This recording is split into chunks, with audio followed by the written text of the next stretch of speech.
Well, guys, hello. Good morning. Hope you all are doing really well. The wind is blowing, but maybe it helped you come a little bit faster today. I was visiting with a gentleman, I forget your name, but Keith, and he was telling me that he fed his cows a little bit more today. And sometimes in weather like this, I feel a bit like a cow. I need to be fed a bit more to stay warm. But I was thinking about that, and just like Pastor Ed said, we met at family camp a couple of years ago, and he was just so chatty, and we started a conversation, and he's like, well, why don't you come? So I'm really glad to come and share with you guys. I'm not much of a preacher, but I'm going to give it my best shot, and I'm really grateful to Pastor and his wife and their kiddos for letting me stay with them and eat their food, and yeah, it's been good. They're great. They're great. You guys are blessed. So, as Pastor said, I'm from Plentywood, so almost Canada and almost North Dakota. We grew up, I say we, just me. I grew up farming and ranching with my brother, and we run around 200 head of cows, and then we farm as well. And so growing up, I didn't know much more than the farm. I tell people we farmed and ranched, and we went to church. That's all we did. We farmed, we worked, we went to church. And so church was my only way of being social. Church was everything to me growing up. And I just was like, I would sit in a pew just like this, and we would have missionaries come when I was little. They would come. And I remember standing and sitting and watching, and I would think inside, maybe I could do that one day. Maybe I could do that one day. And I grew up going to Bible camp, and around maybe 8 years old or so, I really sensed a call to missions. And so I kept going to Bible camp, and I kept serving and working in my church. And that's where I really learned to grow to love ministry, was just serving in my church. That's so valuable.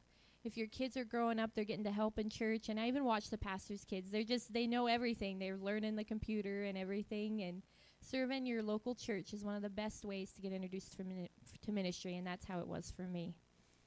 So I grew up serving and helping and went to camp, and I got a little older, and I thought, I was working this job where I cooked and I waitressed at a retirement home, and I remember the moment I was doing dishes, and I thought, if I'm going to do missions, I need to do it now. Like, I'm young, I'm just working this job, working on the farm, I have nothing to lose, I'm going to do it.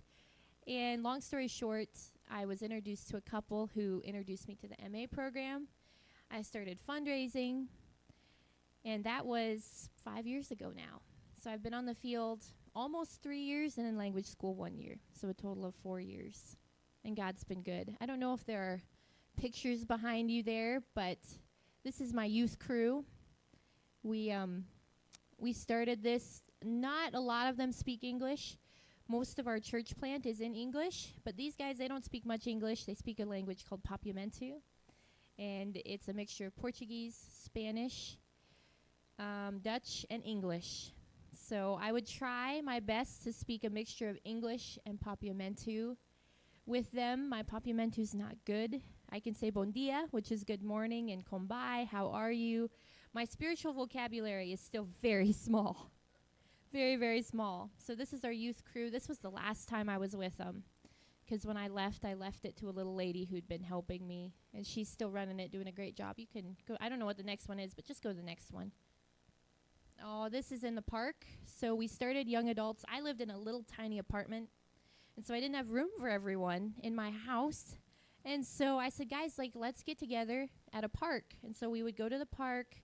We would have some snacks, and we would just go through the Word together. A lot of them were the guy on I think in the middle there, he came to Curacao, kind of got mixed up with the wrong crew, and he was kind of lost, and he found the international church, and we started doing things together, and he's doing great now. He serves with the church. He does worship ministry for us. You can go to the next one. There are some of the ladies you can see where we just had some food there. And the next one. This was one of my youth students. He got baptized. He's serving the Lord, which is amazing. His name is Jakob. And I think there might be one more baptism picture up there. If you go to the next one. Oh, nope, that's it. That's all we got. So that's a little picture of, oh, oh, this is when I left. On the side there, the little girl and her brother and their mom, they're part of my little youth group. And their mom came to see me off. Jerome's at the back. He does our youth ministry, or not youth ministry, young adults and worship ministry. Keona's right next to me, smiling big. She's the little girl that took over my youth ministry when I left. And then Tristan's holding the camera. He took over young adults for me. So they all have stories. They all have testimonies. And they've done so well in a lot of ways. I feel like I grew up with them. Like, sure, I was able to mentor them and help them. But in a lot of ways, I grew up too. There were a lot of things I didn't know. And I was really blessed to have the most amazing mentors that just came alongside me. And while I got to serve and got to mentor, I also was being mentored. And it reminds me, anywhere where you're at, I have really good mentors. They always tell me, Grace, you need to have someone above you that's mentoring you and someone below you that you're able to disciple. And discipleship, it's just doing life with people. And that's what we're doing. We've started a church plant with maybe 8 people, and it grew. But there are people outside the walls that aren't going to ever set foot in a church. And so with knowing that, we started the groups and started reaching people outside. And it was like, guys, we're going to do life with you. Come on. Come sit at the table. Come do this thing. And everyone you meet, anyone and everyone. Guys, we're getting together at my house this weekend. We're getting together at the park. And really, I think discipleship is doing life with people, inviting them into your space, inviting them into your home, inviting them to do life with you. And even though that sounds really simple, and that's really all that I get to do. I get to go overseas and do life with people. And I might not be much of a preacher or have all of the qualifications of a pastor, but I'm able to love people and do life with people. And that might be all I've got, but God can use that, no matter how small.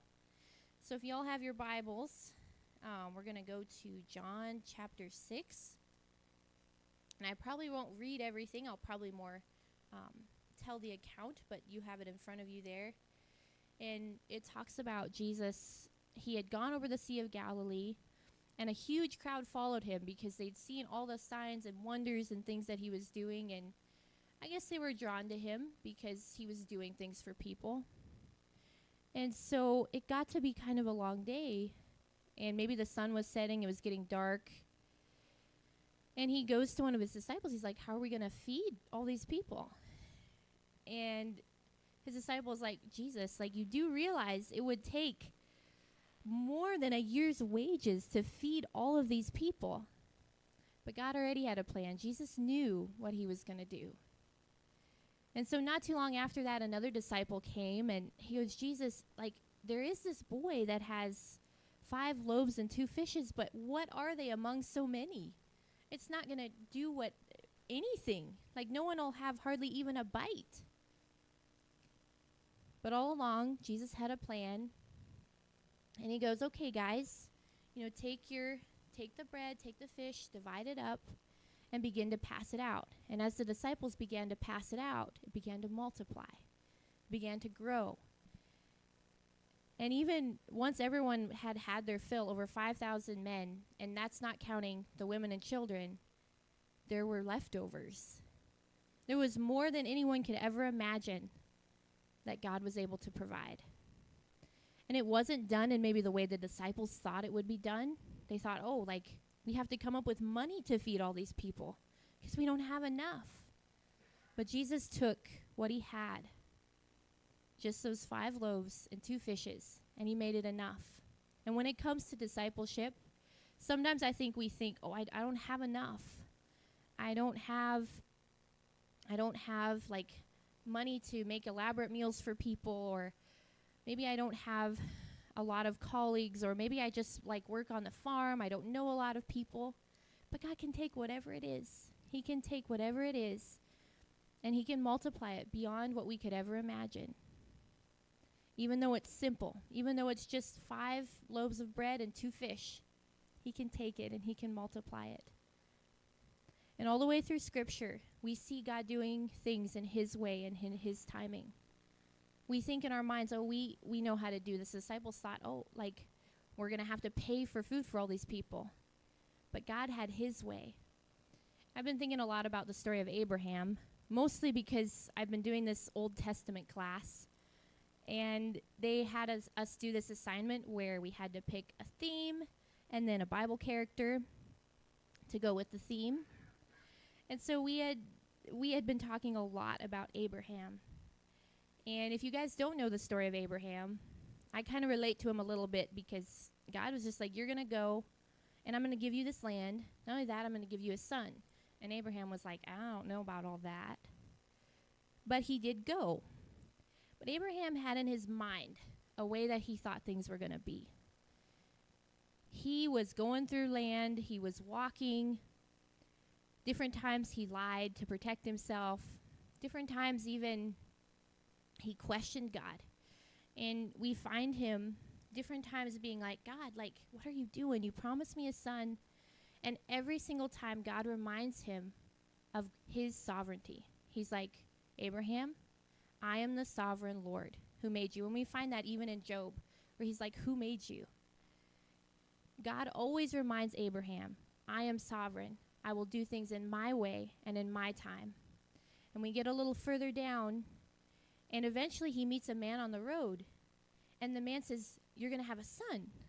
He takes the man with him, and they're in their house together, and Sarah hears, oh, by this time next year, you're going to have a son. And Sarah goes, that just can't be true. Like, I'm 90-something. Abraham, he older than me. Like, that is not going to work. And so she laughed. But that time next year, she had a son.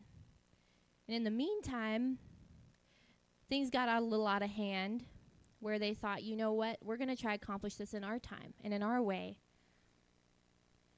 And Sarah goes, Abraham, you're just going to have to sleep with my handmaiden. You're just going to have to do that because we don't have a son yet. God promised this thing. It's not working. And so they take matters into their own hands and like, we're going to make this happen.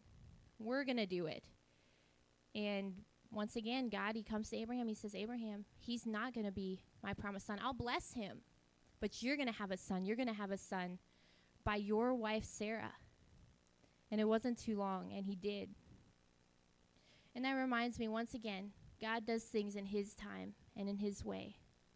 He's not going to do it in the way we expect, the way we imagine. I know when I went to Curacao, I had in my mind, oh, I'm just going to do a church plant, and I'm just going to help missionaries because I knew nothing. I didn't know how to do ministry. I didn't know how to serve. Gosh.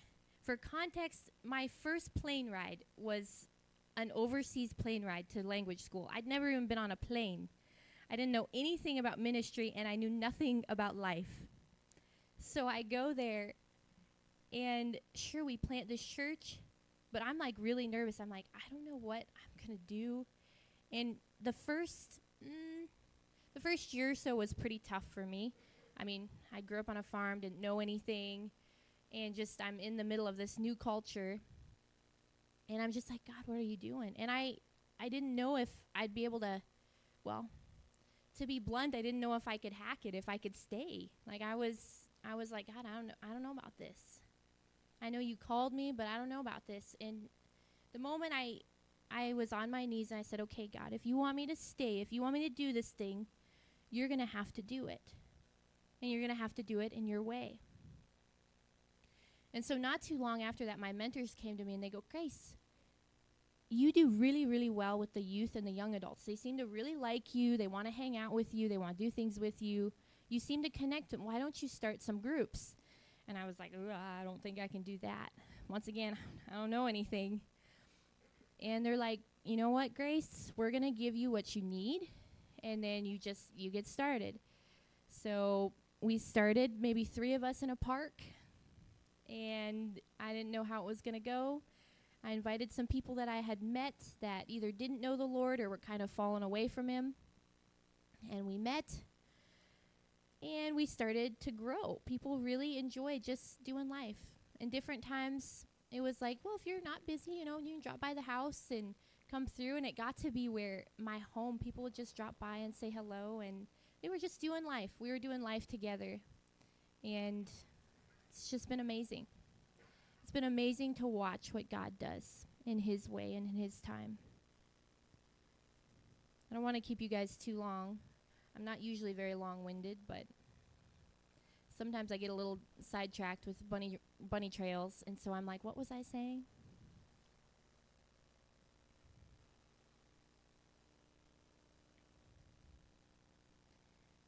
You know, as I was studying Abraham, I realized something interesting where at first his name was Abram, and we see throughout Scripture different times God changes names. And he did it with Jacob as well. And I had been thinking a lot about Paul, because Paul was called to go to the Gentiles. And Paul had an interesting life. He was persecuting Christians and throwing them in jail, probably killing them different times. And yet God got a hold of him. And he says, I want you to do this thing. Through Ananias, when he went and got prayed over. I'm trying to remember the exact words. I think it's in Acts 22 where he goes, God's called you to go to the Gentiles. He's set you apart. He's called you to go to the Gentiles. And I don't imagine Paul had all the tools. He knew the law very well, but he was pretty new to walking with Jesus. He had just met Jesus. And yet God moved in Paul in ways you can never imagine. He wrote a lot of the New Testament, a lot of the letters, and God did big things in Paul's life. And eventually, he changed his name from Saul to Paul. And in that process, just like Abraham, he's going through this process of learning to trust God, learning to trust his timing. I think Paul went through a pretty similar process of, okay, God, what are you going to do? Learning to trust him through the process, the ups and downs, the shipwrecks, all those things. But God did some big things. And he can do big things here in Bowman, because the same God working in this church is the same God in Curacao. And there's something amazing about having the opportunity, the privilege to travel and see God working in other countries. And when I came back, I struggled a lot, because I was like, God, I don't see you work here as much. And he always reminded me, Grace, I'm the same God here as I am in Curacao. I don't know so much how the community of Bowman is, but I know in Plentywood, sometimes it can seem a little bit cold, where people are kind of reserved and they don't want to have a lot to do with church. They don't want to have a lot to do with maybe even a relationship with Christ. But wherever you're at, I was at this church in, where was I? I've been so many places, guys, I can't remember. Close to Miles City. Broadus. I was in Broadus. There we go. I found it. I was in Broadus, and going out of their church building, they have this sign that says, you are now entering your mission field. So right above the door, you are now entering your mission field. And that's what it's like. As you leave this building today, that's your mission field. Maybe you're a farmer or a rancher, or maybe you work in a school, or maybe you're a pastor. But when we step out of this building, that's a lot of times where the work begins. Because there are people out there that maybe would never set foot here. But when they see how you are and you're like, hey, let's do life. Let's do life. And when we invite them into that, we say, let's do life. That gives them an opportunity to go, wow. Maybe there's something to that. Maybe Jesus does love me. And that gives them that opportunity. So I want to encourage you. Always step out and always say, let's do life. Let's do life. And trust Jesus with the outcome, because he's going to do it in his way and his time. There might be things that you're waiting on or thinking about, but always, always, always take a step of faith and say, God, I'm going to do what you asked me to do. It might not be the outcome I'm expecting. It might not even be the outcome I want. It might not even be in the way that I would do it. But I'm going to be obedient. And I'm going to say, okay, let's do life together. So that's about all I have, guys. I hope it was helpful at the least.